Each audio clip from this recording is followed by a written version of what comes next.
কিয়ামতের 10টা নিদর্শন আছে বড় বড়, তার মধ্যে একটা হচ্ছে দাব্বাতুল আরদ, জমিন থেকে ফুঁড়ে একটা প্রাণী বের হবে। আর এখন মানুষ এগুলো বিশ্বাস করবে না আমি জানি, 2 দিন পর নাসা যখন বলবে তখন বিশ্বাস করবে। কথা কি বুঝতে পারছেন? তবে প্রাণী এই পৃথিবীর নিচে আছে। রাসূল সাল্লাল্লাহু আলাইহি ওয়াসাল্লাম বলছেন 10টা আলামত না আসা পর্যন্ত কিয়ামত হবেই না। তার মধ্যে একটা হচ্ছে দাব্বাতুল আরদ, জমিন থেকে একটা প্রাণী বের হবে, এবং এই প্রাণী শুধু বেরই হবে না, মানুষের সাথে কথাবার্তা বলবে। এবার মানুষের সাথে কথা বলবে প্রাণী। বিশ্বাস করছেন? এখন বিশ্বাস করছেন না জানি, কিন্তু প্রাণী মানুষের সাথে কথা বলবে। আল্লাহ পাক বলাতে পারেন না? পারেন।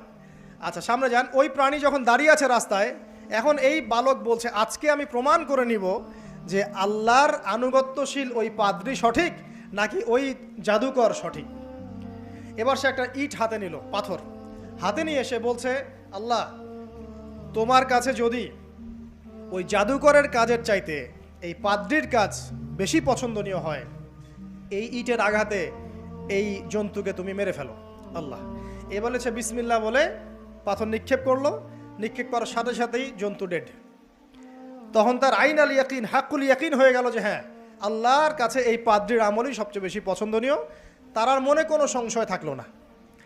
কিশোর মানুষ না, কতটুকুই বা বোঝেন নাই? এবার তার মধ্যে একটা ইয়াকিন চলে আসলো এবং সে পরিপূর্ণ মুমিন মুসলিম হয়ে গেল। এবার যখন সে রাজ দরবারে যায়, তার কাছে পেশেন্ট আসে, মানে একজন মানুষ এসেছে, সে বলছে যে আমার চোখে সমস্যা। সে চোখে হাত দেয়, হাত দিয়ে বলে যে আপনি আল্লাহর প্রতি ঈমান নিয়ে আসেন, আমি আল্লাহর কাছে দোয়া করব, চোখ ভালো হয়ে যাবে। এভাবে পেশেন্ট আসে, সে বলে আল্লাহর প্রতি ঈমান নিয়ে আসেন, আমি দোয়া করব, ভালো হয়ে যাবে।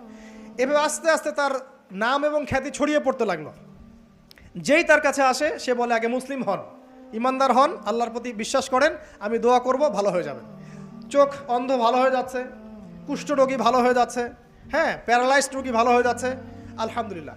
নবী ঈসা আলাইহিস সালাম এমনটা করেছিলেন না? আল্লাহ পাক চাইলে করতে পারেন।